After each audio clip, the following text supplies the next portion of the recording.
আসসালামু আলাইকুম। ডক্টর জাকির নায়েকের সবাই তাকে চেনেন।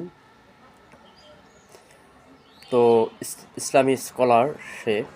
তো তাকে একজন প্রশ্ন করছিল, সে হয়তো বিধর্মী, কিন্তু মুসলমানের প্রশ্ন থাকে যে আমার প্রশ্ন ছিল যে রমজান মাসে শয়তানকে বেঁধে রাখা হয়, তাহলে মানুষ কেন অন্যায় কাজ করে? শয়তানের প্রচারণায় পড়ে, শয়তানের ধোকায় পড়ে সারা বছর অন্যায় কাজ করে, তাহলে রমজান মাসে মানুষ কেন অন্যায় কাজ করে? তো তিনি উত্তর দিয়েছেন, সুন্দর একটা উত্তর এবং সঠিক উত্তর, যে যদি আমরা উদাহরণ দেই, একটা বাঘ, সে খোলা অবস্থা আছে, তাহলে সে আপনাকে যে কোনো জায়গায় গিয়ে আক্রমণ করতে পারে এবং আক্রমণ করার সম্ভাবনা বেশি থাকে। কিন্তু সেই বাঘটাকে যদি শিয়াল দিয়ে বেঁধে রাখা হয়, তাহলে সে ওখানে বসে হুঙ্কার দিবে, লাফালাফি করবে, তার একটা প্রভাব আপনার উপর পড়বে। যদি আপনি কাছাকাছি থাকেন, আপনার একটা ভয়ও থাকবে আপনার মনে।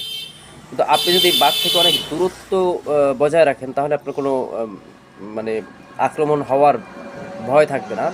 কিন্তু আপনি যদি বাঘটার দিকে আগান, মানে কাছাকাছি যান, তাহলে আপনার আক্রমণ করার, যদিও সে শিকলে বন্দিছে, তারপরও দেখা গেছে অনেক সময় শিকল ছিঁড়ে আক্রমণ করে, এরকম হয়। কিন্তু তো আপনি যদি বাঘের কাছাকাছি দাঁড়ান, গিয়ে থাকেন, তাহলে কিন্তু আপনার আক্রমণ হওয়ার ভয় কিছুটা থাকে।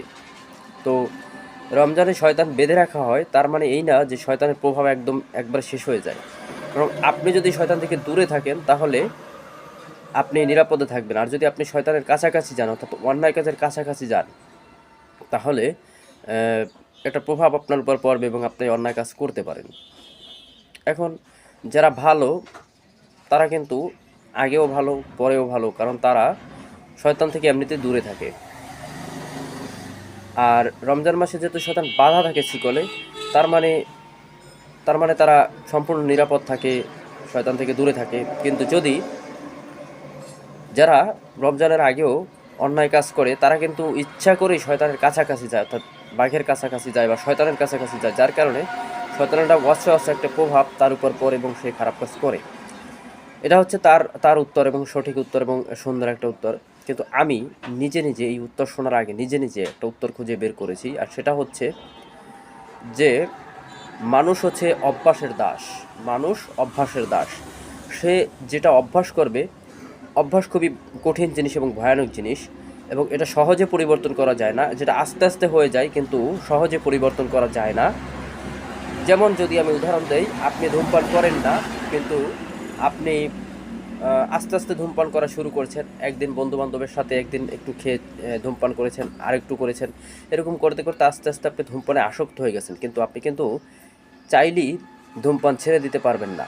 হঠাৎ করে ছেড়ে দিতে পারবেন না। আপনার ছাড়া খুবই কঠিন হবে, কারণ ওটা আপনার অভ্যাস হয়ে গেছে। তো এরকম যেকোনো জিনিস আমরা অভ্যাস করে ফেললে সেটা ছাড়া কিন্তু খুবই কঠিন। তো মানুষ যেহেতু অভ্যাসের দাস, তার মানে যারা সারা বছর নামাজের অভ্যাস করে, তারা রমজান মাসে নামাজ পড়ে। যারা সারা বছর নামাজ পড়ে না, তারা হঠাৎ করে রমজান মাসে, যারা মিডিয়াম লেভেলের আছে, অর্থাৎ মধ্যমানের আছে, তারা হয়তো নিজেকে শয়তানের প্রভাব থেকে যেহেতু মুক্ত থাকে, তাই তারা হয়তো একটু বেশি নামাজি হয়ে যায়, একটু বেশি, মানে একটু আগের চেয়ে বেশি আল্লাহওয়ালা হয়ে যায়, মানে একটু আমলের দিক থেকে ভালো হয়ে যায়। তখন দেখা যায় যে তারা টুপি মাথায় দেয়, তারা মসজিদে যায়, নামাজ পড়ে। এটা হচ্ছে মধ্যম যারা, তারা। আর ভালো যারা, তারা আগেও ভালো ছিল, পরেও ভালো, আলহামদুলিল্লাহ। আর যারা খারাপ, তারা যেমন রমজানের আগে তারা নামাজ পড়তো না, এই রমজান আসলেই যে হঠাৎ করে তারা নামাজ পড়তে পারবে একদম, সেটা কিন্তু না।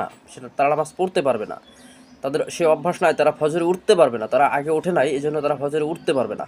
তারা ঘুম ভেঙে সেহরি খেতে উঠতে পারবে না।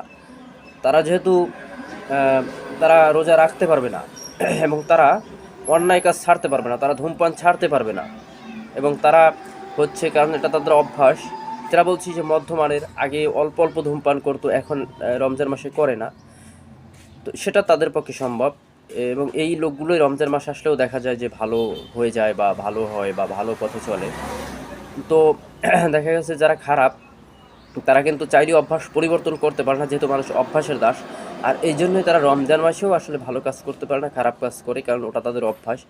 আর এই অভ্যাস থেকে ভালো হতে হলে তাদেরকে বিভিন্ন পন্থা অবলম্বন করতে হবে। যেমন রমজান মাসে মনের সাথে জিহাদ করে, যুদ্ধ করে তাদের ভালো কাজ করতে হবে।